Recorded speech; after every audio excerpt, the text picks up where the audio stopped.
Imaginez deux personnes qui fêtent leurs 80 ans le même jour. Elles ont le même âge. Elles sont nées la même année. Elles ont traversé les mêmes décennies, les mêmes bouleversements du monde, les mêmes avancées technologiques, les mêmes calendriers qui ont défilé. Et pourtant, leur corps semble appartenir à deux réalités complètement différentes.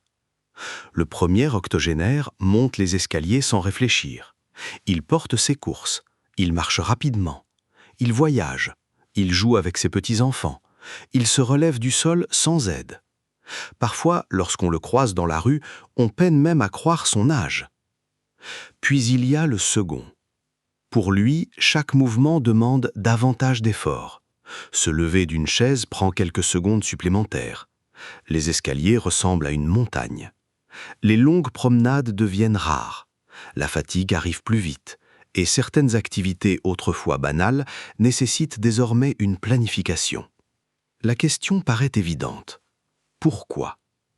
Pourquoi deux personnes ayant exactement le même âge peuvent-elles présenter des capacités physiques si différentes ? La plupart d'entre nous pensent connaître la réponse.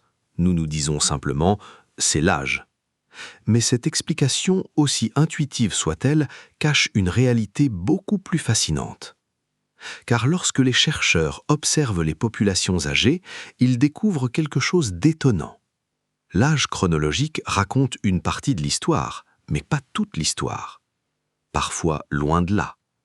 Dans certaines études sur le vieillissement, les différences de force musculaire, d'équilibre, de mobilité et d'autonomie entre des individus du même âge sont si importantes qu'elles ressemblent presque à l'écart qui pourrait exister entre plusieurs générations. Comme si certains corps vieillissaient selon une trajectoire différente.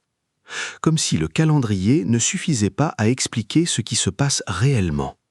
Et c'est là que commence le véritable mystère. Parce que le vieillissement n'est pas seulement une question de temps, c'est aussi une question de signaux. Des signaux invisibles, silencieux, répétés chaque jour pendant des années. En ce moment même, à l'intérieur de votre corps, des milliards de cellules évaluent constamment une seule chose. Qu'est-ce qui est encore nécessaire et qu'est-ce qui ne l'est plus ?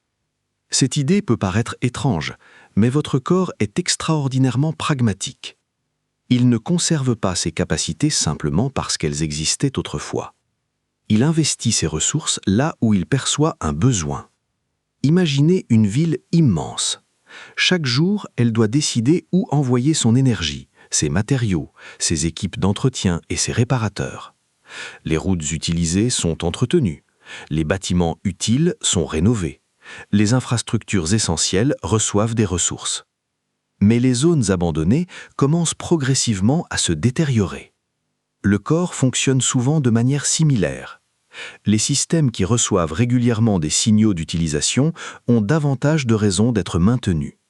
Ceux qui deviennent moins sollicités peuvent progressivement perdre une partie de leur capacité.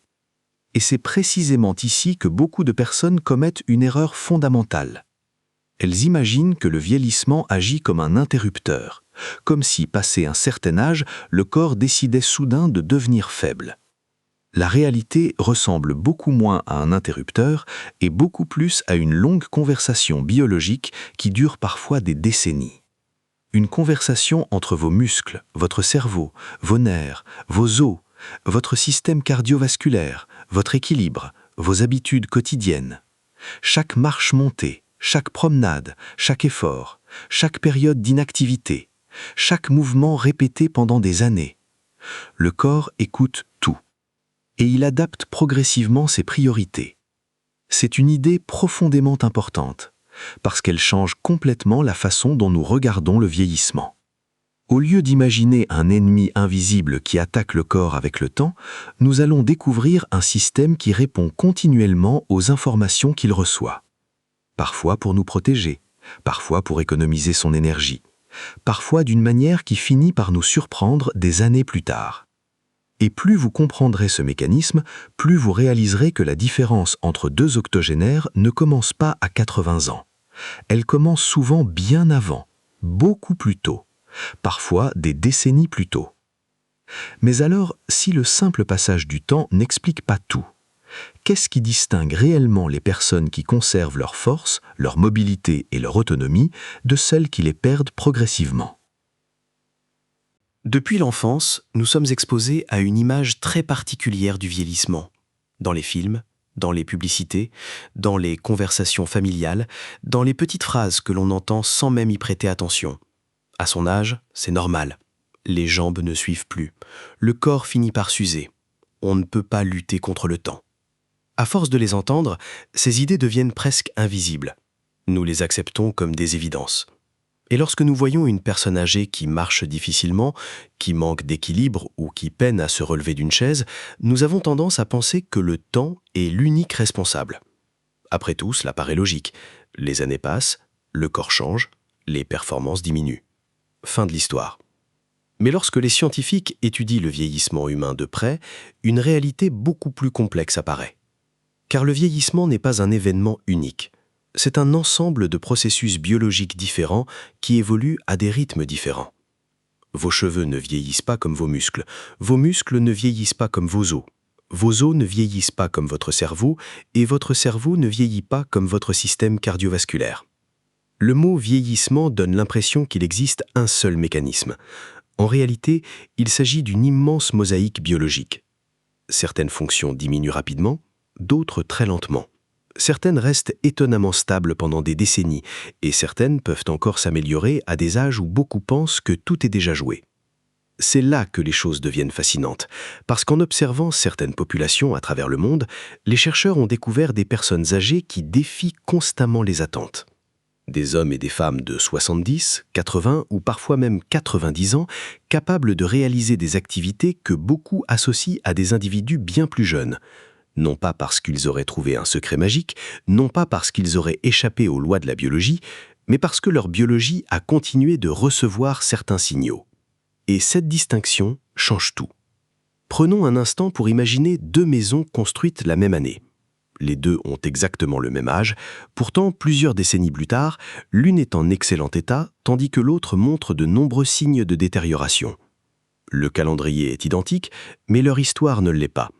L'exposition aux intempéries est différente, l'entretien est différent, les réparations sont différentes, l'utilisation est différente, l'environnement est différent. Personne ne serait surpris par ce constat. Et pourtant, lorsqu'il s'agit du corps humain, nous avons souvent tendance à attribuer presque tout au simple passage du temps. Le corps, lui, ne fonctionne pas ainsi. Il enregistre constamment les informations provenant de votre mode de vie. Il observe les mouvements que vous effectuez, les efforts que vous réalisez, les périodes d'immobilité, les défis physiques auxquels vous êtes confrontés. Puis il ajuste progressivement sa structure, jour après jour, mois après mois, année après année, souvent sans que vous le remarquiez. C'est pourquoi deux personnes du même âge peuvent présenter des différences extraordinaires, car leurs corps ont reçu des messages différents pendant des décennies, et ces messages ont progressivement modelé leur physiologie.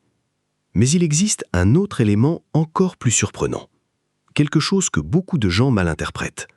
Lorsque la force diminue avec l'âge, nous avons tendance à imaginer que les muscles disparaissent simplement parce qu'ils deviennent vieux. Pourtant, ce n'est pas exactement ce qui se passe. En réalité, derrière cette perte de force se cache une série de mécanismes biologiques extrêmement précis. Des mécanismes qui impliquent les muscles eux-mêmes, mais aussi le cerveau, les nerfs, les mitochondries, les hormones et même la façon dont votre corps décide où investir son énergie. Autrement dit, la faiblesse n'est pas seulement une question de muscles, c'est souvent le résultat d'une conversation beaucoup plus vaste qui se déroule dans l'ensemble du corps. Et lorsqu'on comprend cette conversation, quelque chose d'étonnant apparaît. La force n'est pas simplement une ressource que l'on possède, c'est une capacité que le corps entretient ou qu'il cesse progressivement d'entretenir. Cette différence paraît subtile, mais elle va complètement transformer notre compréhension du vieillissement. Lorsque la plupart des gens pensent à la force, ils imaginent simplement des muscles, des biceps, des jambes, des épaules, quelque chose de visible, quelque chose que l'on peut mesurer dans un miroir. Mais la force physique est en réalité bien plus mystérieuse que cela, car un muscle à lui seul ne peut rien faire. Même le muscle le plus puissant du monde est inutile s'il ne reçoit aucun signal. Pour comprendre pourquoi certains octogénaires restent étonnamment forts, nous devons d'abord pénétrer dans une conversation invisible qui se déroule à chaque instant entre le cerveau et le corps. Imaginez un orchestre. Les muscles sont les instruments, mais le cerveau est le chef d'orchestre. Et entre les deux se trouve un immense réseau de communication, les nerfs. Chaque fois que vous vous levez d'une chaise, montez une marche ou attrapez un objet, des signaux électriques traversent ce réseau à une vitesse impressionnante.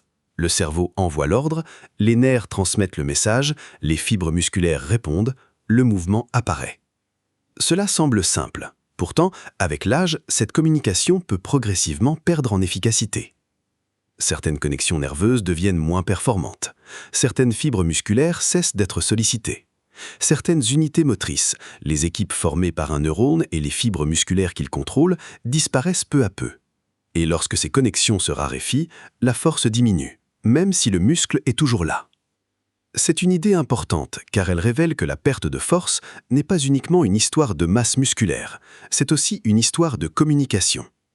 Un muscle n'est pas seulement un morceau de tissu, c'est un partenaire dans un dialogue permanent avec le système nerveux. Et lorsqu'un dialogue devient silencieux pendant trop longtemps, les capacités commencent à s'effacer. Mais l'histoire ne s'arrête pas là, car à l'intérieur de chaque fibre musculaire se trouvent des structures minuscules qui jouent un rôle crucial dans notre capacité à bouger, les mitochondries. On les décrit souvent comme les centrales énergétiques de la cellule. L'image est simple, mais elle est étonnamment juste. À chaque mouvement, les mitochondries transforment les nutriments et l'oxygène en énergie utilisable. Sans elles, aucun mouvement n'est possible. Aucune marche, aucune montée d'escalier, aucun effort prolongé. Imaginez une ville dont les centrales électriques commencent à progressivement produire moins d'énergie.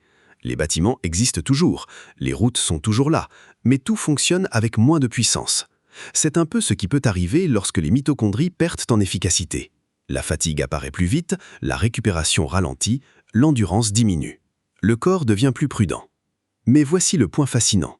Les mitochondries ne sont pas des structures passives, elles répondent aux demandes qui leur sont adressées. Lorsque le corps est régulièrement actif, il reçoit un message très clair. Nous avons besoin d'énergie, continuez à investir ici. Et le corps répond souvent en améliorant ou en maintenant cette capacité. Ce principe revient constamment dans la biologie humaine. Le corps observe, le corps interprète, puis le corps s'adapte, toujours, même à un âge avancé. En réalité, l'une des caractéristiques les plus remarquables du corps humain est qu'il reste adaptable beaucoup plus longtemps que la plupart des gens ne l'imaginent.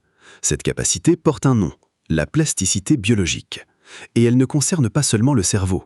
Les muscles s'adaptent, les os s'adaptent, les vaisseaux sanguins s'adaptent, le système nerveux s'adapte. Le corps entier est conçu pour répondre aux conditions qu'il rencontre régulièrement. Pendant des décennies, beaucoup de scientifiques pensaient que certaines de ces capacités disparaissaient presque complètement avec l'âge. Aujourd'hui, les données racontent une histoire plus nuancée. Oui, le vieillissement apporte des changements réels.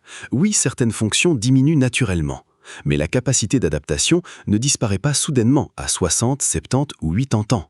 Elle devient simplement plus exigeante. Comme une conversation qui demande davantage d'attention pour rester vivante. Et c'est précisément ici que se cache l'un des plus grands malentendus sur le vieillissement. Parce que lorsque les gens voient une personne forte à 80 ans, ils imaginent souvent qu'elle possède quelque chose de spécial, une génétique exceptionnelle, une chance extraordinaire, un avantage inaccessible. Parfois, ces facteurs jouent effectivement un rôle, mais ils n'expliquent pas toute l'histoire. Car derrière de nombreux exemples de vieillissement remarquables se cache souvent quelque chose de beaucoup plus simple. Une accumulation de signaux, des années de mouvement, des années de sollicitation, des années de rappels biologiques indiquant cette capacité est encore utile. Et lorsque le corps reçoit ce message suffisamment longtemps, il se comporte d'une manière étonnante. Il continue à investir, il continue à entretenir, il continue à préserver, même lorsque les années passent. Pendant longtemps, nous avons raconté l'histoire du vieillissement comme une simple bataille contre le temps.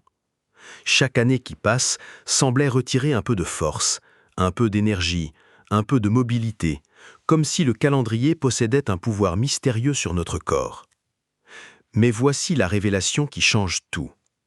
Votre corps ne lit pas un calendrier, il lit des signaux. Chaque jour, chaque heure, chaque mouvement, chaque habitude, chaque comportement répété. Le corps n'a aucun moyen de savoir que vous avez 45 ans, 60 ans ou 80 ans comme vous le savez en regardant une date de naissance. Ce qu'il perçoit directement, ce sont les informations biologiques que vous lui fournissez. Et ces informations influencent profondément les décisions qu'il prend. Imaginez un directeur d'usine chargé de gérer des ressources limitées. Chaque semaine, il doit décider quel département mérite encore des investissements. Les machines utilisées quotidiennement sont entretenues. Les équipements indispensables sont réparés. Les systèmes essentiels reçoivent davantage de ressources. Mais les secteurs devenus inutiles voient progressivement leur budget diminuer. Le corps fonctionne souvent selon une logique similaire. Il cherche constamment à optimiser ses ressources. Maintenir du muscle coûte de l'énergie. Préserver la puissance coûte de l'énergie. Entretenir l'équilibre coûte de l'énergie. Conserver certaines capacités physiologiques coûte de l'énergie.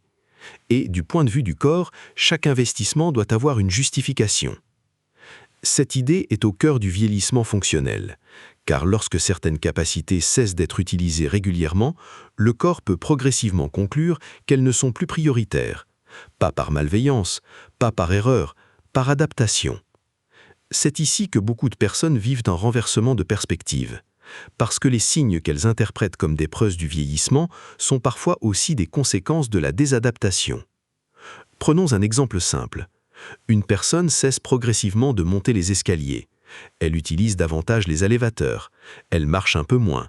Elle limite les efforts qu'elle juge inconfortables. Chaque décision paraît insignifiante, quasi invisible, mais année après année, le corps reçoit un message cohérent. Encore et encore, encore et encore. Cette capacité est moins nécessaire. Et il répond, toujours. Les muscles deviennent un peu moins puissants. L'endurance diminue légèrement. L'équilibre est moins sollicité. Les réflexes moteurs sont moins entraînés. Le système cardiovasculaire reçoit moins de défis. Le cerveau reçoit moins de données motrices complexes. Rien de spectaculaire, au début. Puis un jour, la personne remarque que les escaliers sont devenus difficiles, et elle attribue ce changement à l'âge, alors qu'en réalité, une partie de l'histoire s'est construite silencieusement pendant des années. C'est le moment où tout commence à s'assembler. La force n'est pas simplement quelque chose que l'on possède, la force est quelque chose que le corps justifie. L'équilibre est quelque chose que le corps justifie, la puissance est quelque chose que le corps justifie, l'endurance est quelque chose que le corps justifie. Et cette justification provient des signaux répétés. Voici peut-être la phrase la plus importante de toute cette vidéo. Le corps devient remarquablement efficace dans ce que vous répétez régulièrement. Cette règle explique autant les déclins que les préservations. Elle explique pourquoi certaines personnes perdent progressivement certaines capacités, mais elle explique aussi pourquoi d'autres continuent à les conserver. Car le même principe fonctionne dans les deux sens. Un octogénaire qui marche quotidiennement, qui porte ses sacs, qui monte des escaliers, qui jardine, qui se lève fréquemment, qui continue à solliciter son corps dans la vie réelle, envoie constamment des informations biologiques, des informations qui disent « cette capacité est encore nécessaire ». Et tant que ce message persiste, le corps dispose d'une raison de continuer à investir. Bien sûr, cela ne signifie pas que le vieillissement disparaît. Les changements biologiques liés à l'âge existent, ils sont réels, ils touchent pratiquement tous les systèmes du corps humain. Mais la manière dont ces changements se manifestent dépend fortement de l'environnement biologique dans lequel ils évoluent. Autrement dit, le vieillissement agit, mais l'adaptation agit aussi. Et parfois, nous sous-estimons profondément la puissance de cette seconde force. Cette compréhension change quelque chose de très important sur le plan psychologique, parce qu'elle remplace une vision passive du vieillissement par une vision dynamique. Le corps n'est pas simplement en train de subir le temps, il est constamment en train d'y répondre. Cette différence paraît subtile, elle ne l'est pas, car elle transforme la question. La question n'est plus simplement « quel âge ai-je ?», la question devient « quels signaux mon corps reçoit-il depuis des années ?» Et lorsque l'on commence à regarder le vieillissement sous cet angle, certains détails autrefois insignifiants deviennent soudainement extrêmement révélateurs. Des détails que beaucoup ignorent, des indices silencieux qui apparaissent souvent bien avant les grandes pertes de mobilité. Des signaux précoces que le corps envoie parfois des années, avant que les difficultés deviennent évidentes. La plupart des gens imaginent que le déclin physique apparaît soudainement, comme un événement visible. Un jour, tout va bien, puis un problème survient. Une chute, une blessure, une perte importante de mobilité. Mais le corps fonctionne rarement ainsi. Dans la plupart des cas, les grands changements sont précédés par une longue série de petits signaux. Des signaux si subtils qu'ils passent souvent inaperçus. Ou pire, ils sont considérés comme normaux. Pourtant, ces indices racontent parfois une histoire importante sur la manière dont le corps est en train de s'adapter. Le premier signe est souvent la vitesse de marche. Cela paraît presque trop simple, mais lorsqu'on observe les personnes âgées qui conservent le plus longtemps leur autonomie, un élément revient constamment. Elles continuent généralement à marcher avec assurance. À première vue, marcher semble banal. Pourtant, cette action mobilise une quantité étonnante de systèmes. Les muscles des jambes, l'équilibre, la coordination, la vision, le système cardiovasculaire, le cerveau, les articulations. Chaque pas est une opération collective, une sorte de réunion biologique organisée plusieurs fois par seconde. Lorsque cette coordination commence à se dégrader, le corps devient plus prudent, plus hésitant, plus conservateur dans sa façon de bouger. Puis apparaît parfois un deuxième signe, la difficulté à se relever. Pas après une chute spectaculaire, simplement après s'être assis. Une chaise basse, un canapé, le sol. Des gestes autrefois automatiques commencent à demander davantage d'efforts. Ce changement peut sembler insignifiant, mais biologiquement, il est très révélateur, car se relever nécessite plusieurs qualités fondamentales à la fois. La force, la coordination, la stabilité, la puissance et surtout la capacité du cerveau à recruter rapidement les fibres musculaires nécessaires. Lorsque ce mouvement devient plus difficile, cela peut indiquer que plusieurs systèmes commencent à perdre de leur efficacité. Mais l'un des signes les plus fascinants concerne l'équilibre. Parce que l'équilibre n'est pas une capacité unique. C'est une négociation permanente entre plusieurs systèmes sensoriels. Vos yeux observent l'environnement, votre oreille interne détecte les mouvements de la tête, des récepteurs présents dans vos muscles et vos articulations informent le cerveau de la position exacte du corps dans l'espace. Toutes ces informations sont fusionnées en temps réel, des milliers de fois par seconde. Lorsque ce système fonctionne bien, vous n'y pensez jamais. Lorsque son efficacité diminue, le corps devient plus prudent. Il ralentit, il hésite, il évite certaines situations. Et parfois, sans même s'en rendre compte, une personne commence progressivement à réduire ses mouvements. Ici apparaît un phénomène particulièrement important, un cercle silencieux.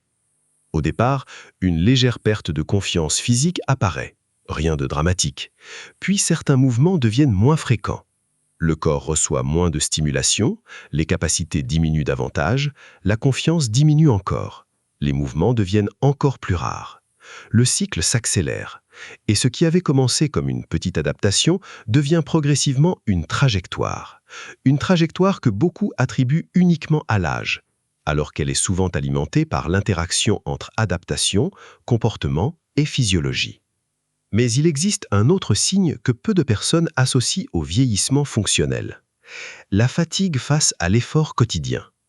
Pas la fatigue après une activité intense, la fatigue après des tâches ordinaires. Une promenade, des courses, quelques étages, une journée active. Souvent, les gens pensent immédiatement au manque d'énergie. Mais ce qui se cache derrière peut être plus complexe. Lorsque les muscles sont moins conditionnés, ils deviennent moins efficaces. Lorsque les mitochondries produisent moins d'énergie, l'effort paraît plus coûteux. Lorsque le système cardiovasculaire est moins entraîné, certaines activités demandent davantage de ressources. Le résultat est simple. La même tâche exige plus de travail biologique. Et lorsque chaque activité coûte davantage, le corps cherche naturellement à en faire moins. C'est une réponse logique, mais elle peut accélérer le processus. Voici une réalité que beaucoup découvrent trop tard. Les premiers signes de désadaptation ressemblent rarement à des catastrophes. Ils ressemblent à de petites concessions. Un peu moins de marche, un peu moins d'effort, un peu moins de mouvement, un peu moins de confiance, un peu moins de capacité.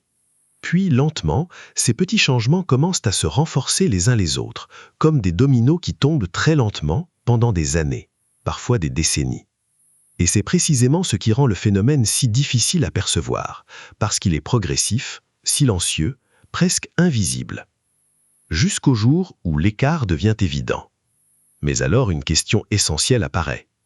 Si le corps répond tant aux signaux qu'il reçoit, pourquoi certaines habitudes accélèrent-elles ce processus alors que d'autres semblent le ralentir?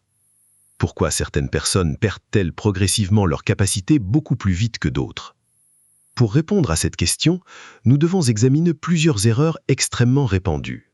Des erreurs qui paraissent souvent raisonnables, parfois même prudentes, mais qui peuvent, au fil des années, envoyer au corps exactement les mauvais messages.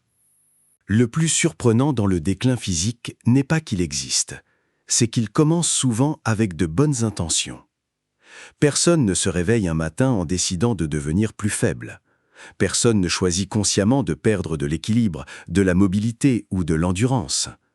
Au contraire, la plupart des comportements qui accélèrent la désadaptation semblent parfaitement raisonnables sur le moment. Et c'est précisément ce qui les rend si puissants. La première erreur est peut-être la plus invisible de toutes. Réduire progressivement les défis physiques de la vie quotidienne. Cela commence souvent avec de petits ajustements. Prendre l'ascenseur au lieu des escaliers, se carrer plus près de l'entrée, porter moins de choses, marcher moins loin, choisir systématiquement l'option la plus facile. Aucune de ces décisions n'est dramatique, aucune ne transforme votre corps du jour au lendemain, mais elles ont tout un point commun. Elles réduisent légèrement les informations que votre corps reçoit. Imaginez un musicien qui cesse progressivement de pratiquer certaines notes. Pas toutes, juste quelques-unes, puis quelques autres, puis encore quelques-unes. Au début, rien ne semble changer, mais avec le temps, certaines capacités commencent à s'effacer. Le corps fonctionne souvent de manière comparable. Ce qu'il pratique régulièrement tend à être préservé. Ce qu'il utilise rarement tend à perdre en précision. Puis vient une deuxième erreur extrêmement fréquente, la surprotection. C'est un paradoxe fascinant. À mesure que certaines personnes vieillissent, elles deviennent plus prudentes. Cette prudence est compréhensible. Après tout, personne ne souhaite tomber ou se blesser. Mais parfois, la recherche excessive de sécurité réduit précisément les stimulations qui permettent au corps de rester robuste. Par exemple, lorsqu'une personne évite systématiquement les surfaces irrégulières, les escaliers, les montées ou les mouvements plus complexes, elle protège certes son confort immédiat, mais elle prive aussi son système d'équilibre d'occasion de s'entraîner. Elle réduit les défis que le cerveau doit résoudre. Elle réduit les occasions pour les muscles de s'adapter. Progressivement, le corps devient moins préparé à gérer l'imprévu. Et c'est là qu'apparaît une vérité contre-intuitive. La capacité à faire face aux défis se développe souvent grâce à l'exposition graduelle aux défis eux-mêmes, pas grâce à leur élimination complète. Le système nerveux apprend par l'expérience. L'équilibre apprend par l'expérience. La coordination apprend par l'expérience. La confiance physique apprend par l'expérience. Chaque mouvement réussi devient une preuve biologique, une preuve que le corps peut encore accomplir cette tâche, une preuve qu'il mérite de conserver cette capacité. Puis il y a une troisième erreur encore plus discrète, la perte de variété. Pendant l'enfance, le corps explore constamment. Courir, sauter, grimper, s'accroupir, tourner, se pencher, changer de direction. Le mouvement est riche, diversifié, imprévisible. Mais avec les années, beaucoup d'adultes finissent par répéter un répertoire de mouvements de plus en plus limité. Le problème n'est pas seulement le manque d'activité, c'est parfois le manque de diversité dans l'activité. Car chaque mouvement sollicite des réseaux musculaires et nerveux légèrement différents. Chaque défi enrichit la bibliothèque biologique du corps. Lorsque cette bibliothèque cesse de s'élargir, certaines compétences commencent à lentement disparaître. Un peu comme une langue étrangère que l'on ne pratique plus. Les mots sont encore là, mais ils deviennent plus difficiles à retrouver. Et puis, il existe une erreur particulièrement puissante, parce qu'elle agit dans l'ombre. Confondre confort et capacité. Cette distinction est essentielle. Le confort représente ce qui est facile aujourd'hui. La capacité représente ce que vous êtes encore capable de faire. Ces deux notions ne sont pas toujours alignées. Monter une pente peut être inconfortable. Porter un objet lourd peut être inconfortable. Faire une longue marche peut être inconfortable. Mais ces activités fournissent souvent au corps des informations précieuses. Elles rappellent aux muscles qu'ils sont nécessaires. Elles rappellent au cœur qu'il doit rester efficace. Elles rappellent au cerveau que certaines compétences doivent être entretenues. Le corps apprend continuellement de ce qu'il fait, mais il apprend aussi de ce qu'il ne fait plus. Cette phrase mérite de qu'on s'y arrête un instant. Le corps apprend autant par l'absence de stimulation que par sa présence. Lorsqu'une capacité n'est plus utilisée, ce silence devient lui-même une information que le corps prend en compte. C'est pourquoi la désadaptation est souvent si difficile à remarquer. Elle ne ressemble pas à une attaque, elle ressemble à une série de petites absences. Une marche qui n'est plus montée, une promenade qui n'est plus faite, un effort qui n'est plus tenté, un mouvement qui n'est plus répété. Puis un jour, le corps commence à refléter ces absences. Mais heureusement, cette histoire possède une autre face. Car si le corps répond aux signaux qui accélèrent le déclin, il répond aussi aux signaux qui soutiennent la préservation. Et c'est là que nous retrouvons les octogénaires du début de cette vidéo. Ceux qui continuent à marcher avec énergie, à se déplacer avec assurance, à surprendre leur entourage, à sembler biologiquement plus jeunes que leur âge. Que font-ils différemment? Quel message envoient-ils à leur corps depuis des années? Et pourquoi ces signaux produisent-ils des résultats si remarquables? La réponse est beaucoup plus accessible et beaucoup plus fascinante que la plupart des gens ne l'imaginent. Si vous observez des personnes qui conservent une force, une mobilité et une autonomie impressionnantes à 80 ans et au-delà, vous remarquerez quelque chose d'étonnant. Elles ne vivent pas forcément comme des athlètes professionnels. Elles ne passent pas nécessairement leur journée dans une salle de sport. Elles ne possèdent pas toute une génétique exceptionnelle. En réalité, ce qui les distingue est souvent beaucoup plus subtil et beaucoup plus intéressant. Leur corps continue à recevoir des raisons de rester capable. C'est le fil conducteur que nous avons suivi tout au long de cette histoire. Le corps investit dans ce qu'il considère utile, et ces personnes continuent, consciemment ou non, à lui rappeler ce qui mérite d'être préservé. Prenons la marche. Nous avons tendance à la considérer comme une activité simple, presque trop simple. Pourtant, lorsqu'une personne marche régulièrement pendant des années, elle entretient simultanément une multitude de systèmes biologiques. Le cœur doit s'adapter à la demande, les muscles doivent produire de l'énergie, les mitochondries reçoivent un signal indiquant qu'elles sont toujours nécessaires. Les articulations continuent à être sollicitées.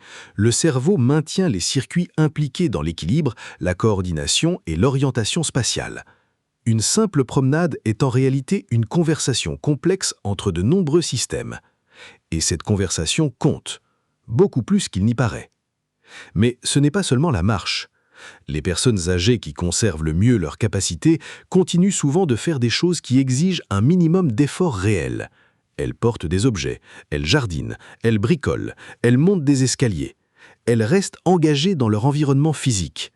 Autrement dit, elles évitent parfois sans le savoir l'un des pièges les plus dangereux du vieillissement fonctionnel, devenir spectateur de sa propre vie physique.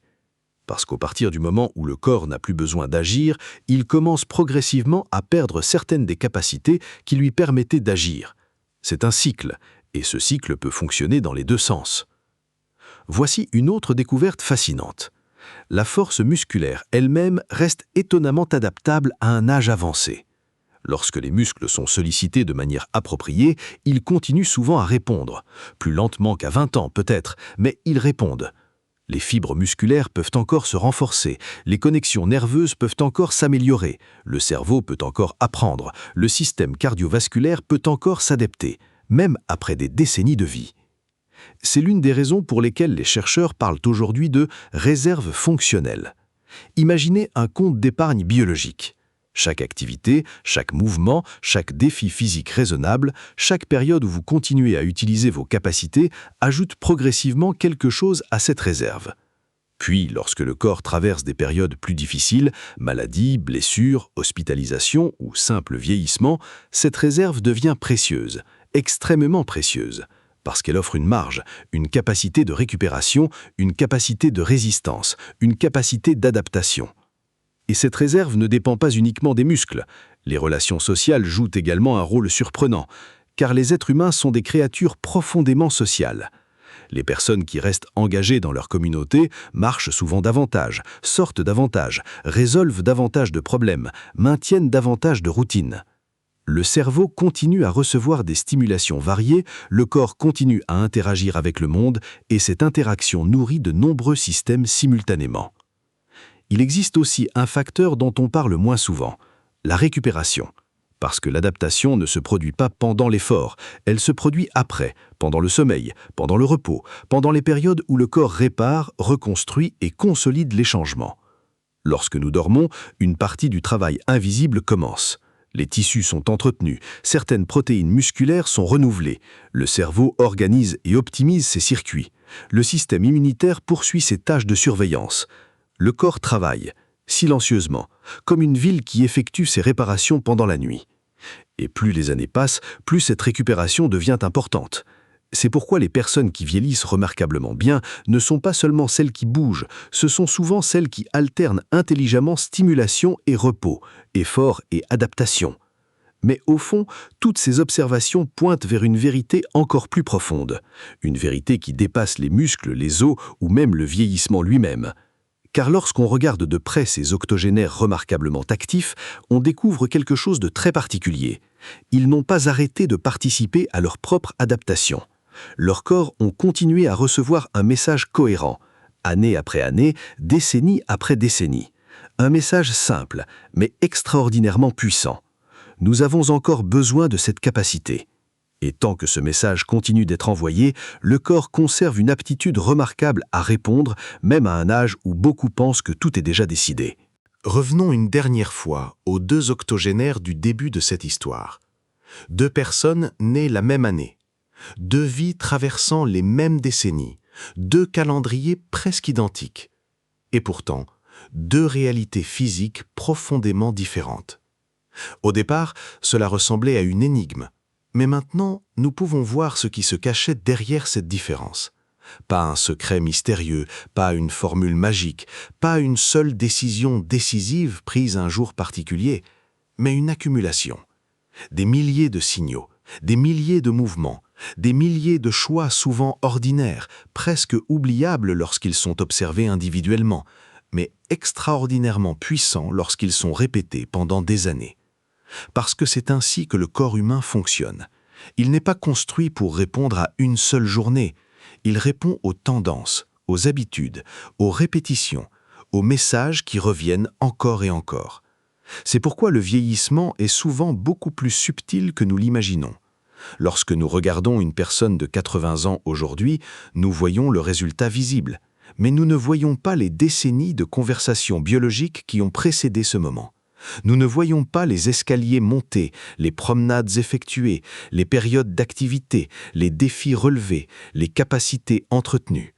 Nous ne voyons pas non plus les absences, les mouvements abandonnés, les défis évités, les capacités progressivement jugées moins nécessaires. Et pourtant, le corps les a enregistrés, tous, silencieusement, jour après jour. Il existe une tendance naturelle à considérer le vieillissement comme une pente descendante inévitable, une route où chaque année retire un peu plus que la précédente. Mais ce que la biologie nous montre est souvent plus nuancé. Oui, le temps transforme le corps. Oui, certaines fonctions changent. Oui, certains déclins font partie de l'expérience humaine. Mais il existe aussi une autre force à l'œuvre, l'adaptation. Cette capacité extraordinaire du corps à répondre à ce qu'il rencontre, à ajuster ses priorités, à renforcer ce qui est utilisé, à préserver ce qui reste important, à apprendre parfois bien plus longtemps que nous ne l'imaginons. C'est peut-être l'une des idées les plus réconfortantes de toute cette histoire, parce qu'elle nous rappelle quelque chose d'essentiel. Le corps humain n'est pas seulement fragile, il est également remarquablement résilient. Pendant la majeure partie de votre vie, il travaille dans l'ombre, il répare, il ajuste, il compense, il s'adapte, il cherche constamment à répondre au monde dans lequel vous vivez, parfois même lorsque vous n'en avez pas conscience. Et cela change profondément la manière dont nous devrions envisager l'avenir. Au lieu de demander « comment éviter de vieillir ?», une question bien plus utile pourrait être « quelle capacité suis-je encore en train d'enseigner à mon corps aujourd'hui ?» Parce que chaque période de la vie envoie des instructions. À 30 ans, à 50 ans, à 70 ans, à 80 ans, le corps continue d'écouter, peut-être plus lentement, peut-être avec certaines limites, mais il écoute encore. Et cette écoute permanente constitue l'une des caractéristiques les plus remarquables de la biologie humaine. Voici une pensée qui mérite d'être retenue. Le vieillissement n'est pas seulement l'histoire du temps qui passe, c'est aussi l'histoire des capacités que nous continuons à utiliser.